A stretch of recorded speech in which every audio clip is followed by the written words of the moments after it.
tayong matakot na mag-isa kung tayo nasa tama at totoo naman talaga. Kahit pa ang iba o ang lahat na puwera ka, nasa mali na.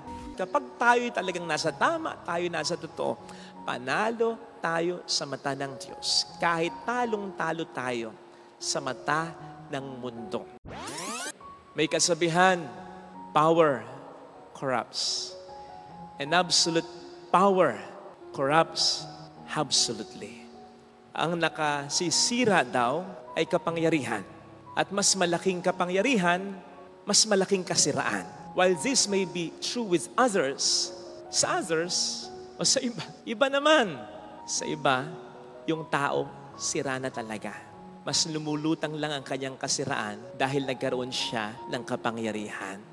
So sa iba, hindi talaga ang kapangyarihan ang siyang sumisira, kundi ina-expose lang ng kapangyarihan ang kasiraan ng tao noon pa man, bago pa man ito magkaroon ng kapangyarihan. Palagay ko, ganyan ang kaso ni Reyna Atalia na narinig natin sa ating unang pagbasa. Abay, pagtangkaan ba namang ubusin lahat ng mga pupwedeng maging hari sa angkan ni David? Kabi-kabila kung sino-sino ang kanyang pinapatay. Masigurado lamang na mauubos ang mga king material in the line of David, which by the way ay panggagalingan din ng totoong hari na si Kristo. Sapagkat si Kristo ay galing sa lipi, makaharing lipi ni David. Isipin po ninyo kung hindi sira yan. Diba? Sira na siya bago pa man siya maging reyna. Nang magkaroon ng kapangyarihan ng maging reyna, lumutang ang pagiging bruha. But she almost succeeded, ha? Muntik nang magtagumpay. Kamuntik na niya talagang maubos ang mga king material in David's line. Buti na lang. At mayroong isang simpleng babae, si Husaba. Itinago niya si Joas. Si Joas, ang isa sa mga napakakaunti, baka nga sila na lang, ang natitira na po pwedeng maging hari sa lahi noon ni David.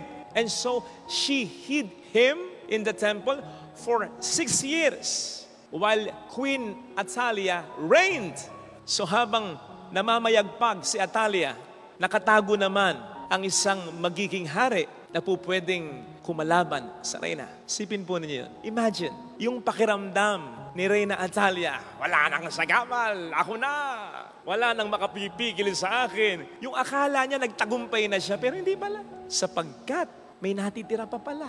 And imagine yung pakiramdam ng mga tao noon, ruled by Queen Atalia. Inakala din nila, wala nang magiging ibang reyna o ibang hari. Patay na sila sa masamang pamumuno ni Atalia.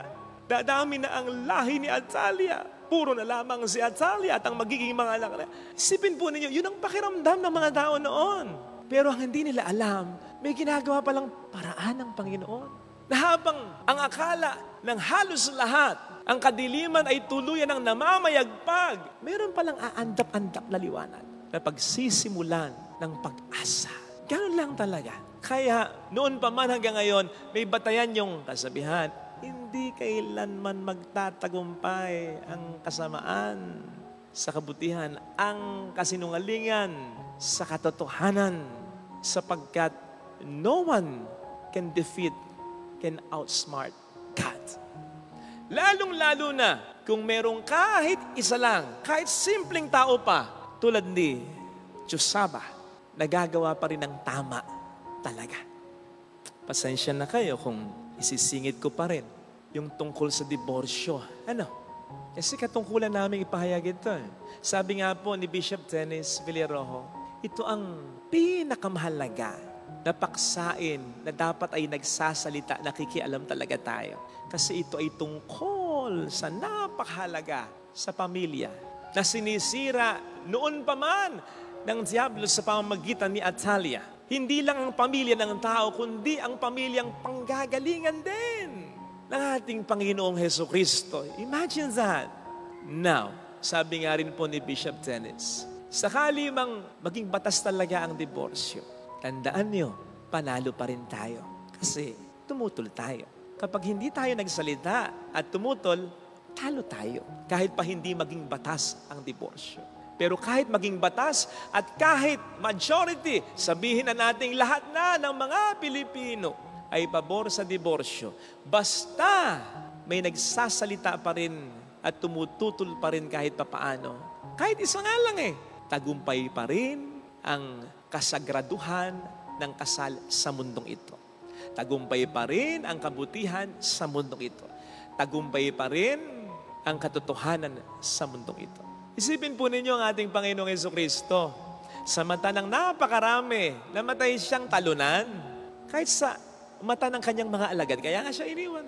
Iiwan ba siya ng kanyang mga alagad kung ang tingin sa kanya ay panalo? Hindi. Tingin sa kanya, talo. Pero yun ba ang tingin ni Kristo? Yun ba ang pakiramdam niya? Hindi. Kung yun ang pakiramdam niya, bakit sinabi niya, it is finished. It is accomplished. Mission accomplished siya. Panalo siya. Kaya kapatid, huwag tayong matakot na mag-isa kung tayo nasa tama at totoo naman talaga. Kahit pa ang iba o ang lahat na puwera ka, nasa mali na pinaniniwalaan nilang tama talaga sapagkat kapag tayo talagang nasa tama, tayo nasa totoo, panalo tayo sa mata ng Diyos. Kahit talong-talo tayo sa mata ng mundo. Ano bang mahalaga? Ang tingin ng tao, ang tingin ng Diyos. Sabi ni San Pedro sa Acts 5 verse 9, sundin natin, ang i-please natin, ang Diyos at hindi ang tao. Tandaan natin, ang buhay ay hindi lamang sa mundong ito. Ang totoong buhay natin ay sa kalangitan. Kaya hindi man masigurado ng inyong lingkod na magtatagumpay ang katotohanan dito. Tagumpay pa rin ang katotohanan sapagkat ang totoong mundo, ang totoo nating tahanan, ang walang hanggan ay ang kalangitan. Kaya panalong-panalo pa rin lagi ang God's kingdom. And when we speak of God's kingdom, God's values, joy, peace, truth, goodness, honesty, integrity, laging panalo yan, kapatid. Laging panalo yan. Kaya, mamili tayo kung ano ang ating papanigan. Sakto rin, inihimok tayo ng ating Panginoon sa Ebanghelyo na mag-impok hindi ng kayamanan sa mundong ito, kundi ng kayamanan sa kalangitan.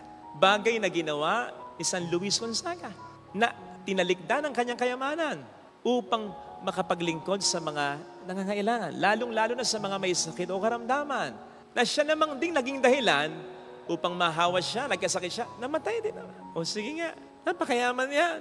Pero ang yaman ay tinalikdan para maglingkod sa mga may sakit, tapos siya ay mahawa sa sakit at mamamatay din naman. Sa mata ng mundo, pupwedeng katangahan ang kanyang ginawa. Pupwedeng siya'y talo. Anong napala ng tao ito? Pwedeng ganun ang tingin ng mundo. Pero hindi yun ang tingin ng Diyos. At ni San Luis, na nagsabi, maging sa kanyang ina, na huwag ipagluksa kailanman ang kamatayan niya. Sa halip ay ipagdiwang pa, sapagkat ayon sa kanya. At yun naman ang totoo talaga, nakapupunta na ako sa Ama, sa langit. At yun ang totoong yaman talaga. Sana mag-sink in sa atin yon, so that we will stand for God, even if we have to stand alone. Upang manindigan tayo, tumindig tayo para sa Panginoon, para sa Diyos, sa mga gusto niya, sa kalooban niya, sa batas niya, sa katotohanan niya, kahit pa tayo ay manindigan na lamang na nag-iisa. Sabi nga po ni Abraham Lincoln, ang dapat maging concern ng tao, nasa saang side tayo? Are we on the side of God? Because if we are on the side of God, we are on the right side. And we are on the winning side. Yung side ng pagmamahal, yung side ng katotohanan, yung side ng kabaitan, yung side ng katarungan. Kahit hindi paniwalaan o i-take ng kamunduhan ng sanlibutan. Basta, kahit isa ka lang, ikaw ay manindigan. Dahil hindi ka matatalo dyan. Nakaw! Napakaraming mga tao na ang tingin natin ay sobrang saya dahil napakayaman, napakasikat nila. If they'll just be honest with themselves, ay ibibigay nila kung ano man ang meron sila, makamtan lamang nila ang totoong kaligayahang napakailap sa kanila. So, ang dami-dami na nilang pera. Hindi po kailanman pwedeng matalo ang Diyos. Hindi po pwedeng mawala sa trono ang Diyos. Kaya, kahangalan, kundi man kasukdulan ng katangahan, kundi natin siya papanigan. kahit tayo nag-iisa na lang. Of course, that requires faith. In fact, great faith. Kasi mahirap yun eh. Mahirap yung nag-iisa ka na lang. Tapos, parang against the world na ang laban. Mahirap yun. Mahirap din yung isiping panalo ka pa rin sa kabila ng ang hustisyang nararapat na natanggap mo, ay hindi mo pa rin natatanggap hanggang ngayon. Mahirap na isiping kahit na nanatili kang mabait, ay panalo ka pa rin. Kahit ba nasa piling pa rin ng iba ang iyong asawa. Mahirap isiping panalo ka pa rin.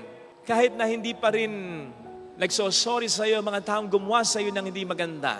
At kahit na nakikita mo pa silang masayang-masaya at namamayagpag pa, mahirap isipin na panalo ka pa rin. Mahirap yun. Kaya nga, it takes great faith. Pero, kung ang pananampalataya natin ay ganon, kagad-agad, in the eyes of faith, panalo na eh. Sapagkat una, hindi talaga nagupo ng anumang problema ang iyong espiritu, ang pananampalataya mo. At pangalawa, hindi sasayangin ng Panginoon ang kanyang pananampalataya, maniwala ka. Sapagkat yan ang tunay na pananampalataya. Pananampalataya na kumakapit, nagtitiwala at sumusunod pa rin sa Diyos sa gitna ng mga pagsubok at problema. Nasabi ko kanina na kung minsan, ini-expose lamang ng kapangyarihan ang kasiraan ng isang tao. Lumulutang ang kasiraan ng isang tao dahil nabibigyan ng kapangyarihan. With this in mind, on the other hand, pinalulutang din naman ng kawalan, pinalulutang din naman ng mga pagsubok at ng mga matitinding problema kung tunay ang ating pananampalataya talaga. Sana manatili tayong kumakapit sa Diyos, nagtitiwala at nagmamahal sa Kanya upang ang mga pagsubok at malaking problema na ating maranasan, sa halip na magpapagsak sa atin, sa halip na magdurog ng tuluyan sa pananampalataya, ang siyang mas magpatingkad pa ng pananampalataya natin, totoo talaga. Amen.